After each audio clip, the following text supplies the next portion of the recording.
Enter the instrument homepage by inputting the username and password, as shown on the home screen. The TA-100 contains 6 functional modules: Calibrate Analysis, Calibrate Table, Sample Test, Settings, Data, and Audit Trail. Click Sample Test to enter the testing module. Set the number of samples according to the actual testing requirements. The TA-100 can be equipped with a 70-position automatic sampler, enabling continuous testing of up to 70 samples in a single run, significantly improving efficiency for batch sample analysis. After setting the sample quantity, enter the required testing parameters according to the application requirements, and select the desired analysis method. The TA-100 supports 2 detection modes: TOC, total organic carbon, and NPOC, non-purgeable organic carbon, allowing users to select the appropriate method based on sample characteristics and testing requirements. After the test program is configured, the placement of the internal liquid containers needs to be confirmed.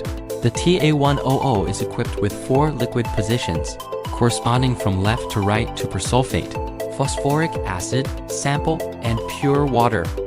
Among them, persulfate and phosphoric acid are used as auxiliary reagents during the TOC measurement process, serving for sample oxidation and acidification, respectively.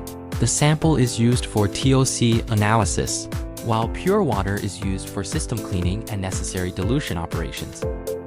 Before starting the test, confirm that all liquid containers are correctly positioned, and check that the reagents, sample, and pure water are sufficient, to avoid affecting the testing process due to empty containers or incorrect placement.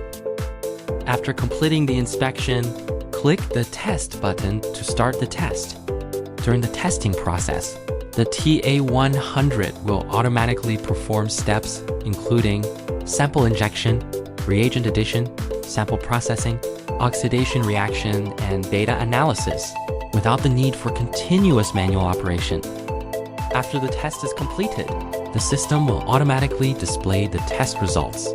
Users can then view the corresponding TOC or NPOC analysis data for the sample.